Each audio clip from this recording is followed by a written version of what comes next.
নমস্কার, গল্পগুচ্ছ বা সোমা চ্যানেলে আপনাদের স্বাগত। আজকের গল্প লোকনাথ বাবার জীবনে আশ্চর্য কাহিনী। গল্পটি যদি ভালো লেগে থাকে তাহলে একটি লাইক ও সাবস্ক্রাইব করতে ভুলবেন না। তাহলে আজকে শুরু করা যাক আজকের গল্প লোকনাথ বাবার জীবনে আশ্চর্য কাহিনী। লোকনাথ বাবাকে অনেকেই স্বয়ং মহাদেবের অবতার বলে মনে করেন। লোকনাথ বাবার মন্ত্র, রণে বনে জলে জঙ্গলে যখনই বিপদে পড়িবে আমাকে স্মরণ করিও, আমিই রক্ষা করিব। বহু মানুষ তাকে ভক্তি ভরে পুজো করেন। বহু পরিবারই পূজিত হন লোকনাথ ব্রহ্মচারী বা লোকনাথ বাবা। জন্মাষ্টমী তিথিতে জন্মগ্রহণ করেন এই ধর্মগুরু। 1730 খ্রিস্টাব্দে তৎকালীন যশোর জেলা, বর্তমানে উত্তর 24 পরগনা জেলার বারাসাতে চৌরসি চাকলা গ্রামে জন্মগ্রহণ করেন বাবা লোকনাথ। তার মা কমলা দেবী ও বাবা রামনারায়ণ 11 বছর বয়সে বাবা লোকনাথের উপনয়ন দিয়ে সন্ন্যাস গ্রহণের জন্য পার্শ্ববর্তী গ্রামের ভগবান গঙ্গোপাধ্যায়ের হাতে তুলে দেন। লোকনাথের বাল্যবন্ধু বেণীমাধব তার সঙ্গে যান।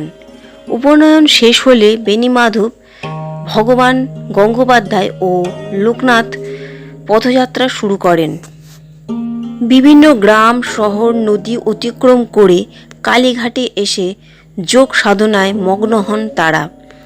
গুরু ভগবান গঙ্গোপাধ্যায়ের আদেশ অনুযায়ী বিভিন্ন স্থানে যোগ সাধনা ও ব্রত করে ব্রহ্মজ্ঞান লাভ করেন লোকনাথ। বাবা লোকনাথকে দেবতা রূপে পুজো করা হয়। নীল শাপলা বা নীল শালুক এবং যে কোনো সাদা ফুল দিয়ে লোকনাথ বাবার পুজো করা হয়। বাবা লোকনাথকে শিবের অবতার বলে মনে করা হয়, তাই তার পুজোয় বেলপাতা প্রয়োজনীয়। তালশাঁস ও কালোজামের নৈবেদ্যে সন্তুষ্ট করা যায় লোকনাথকে। মিছরি, তালমিছরি বা যে কোনো সাদা মিষ্টিতেই লোকনাথ বাবা প্রসন্ন হন। লোকনাথ নিজের গুরু ভগবান গঙ্গোপাধ্যায়ের সঙ্গে সংসারের মোহমায়া কাটিয়ে বেরিয়ে পড়েন। নানান ব্রত পালন ও কঠোর তপস্যার জন্য হিমালয়ে চলে যান তারা। চারিদিকে বরফ দেখে গুহার মধ্যে সাধনায় বসেন গুরু ভগবান গঙ্গোপাধ্যায়। কিন্তু লোকনাথ নিজের সাধনার জন্য গুহাকে বেছে না নিয়ে খোলা আকাশের নিচে বরফের চাদরের ওপর ধ্যানমগ্ন হন। মাসের পর মাস ধরে ধ্যানমগ্ন থাকেন তিনি। এ সময় তার শরীর ও বরফ দিয়ে ঢেকে যেতে শুরু করে। এই সবই গুহা থেকে দেখেন গুরু ভগবান গঙ্গোপাধ্যায়। লোকনাথের অনুগামীদের মতে এই বরফ 90 বার গলে জল হয়েছে এবং আবার জমেছে।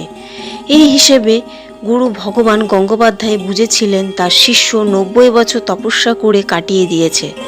এর পরের ঘটনায় সকলেই চমকে ওঠেন।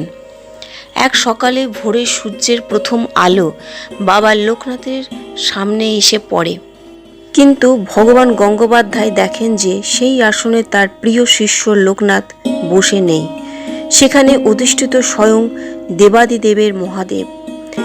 এই দৃশ্য দেখে বিভ্রান্তে পড়ে যান ভগবান গঙ্গোপাধ্যায়। নিজেকে জিজ্ঞেস করেন যা দেখছেন তা ভুল না ঠিক। এরপরে গুহা ছেড়ে বেরিয়ে আসেন তিনি। দেখেন সেখানে লোকনাথই বসে আছেন। চোখের পলক ফেলতে না ফেলতেই আবার সেখানে মহাদেবকে দেখেন। ভগবান গঙ্গোপাধ্যায় বুঝতে পারেন যে কঠোর তপস্যার ফলে অবশেষে সিদ্ধি লাভ করেছে লোকনাথ। গুরু হয়েও শিব কল্প মহাযোগী বাবা লোকনাথকে প্রণাম করেন ভগবান গঙ্গোপাধ্যায়। এরপরই লোকমুখে শিব লোকনাথের কাহিনী প্রচারিত হয়।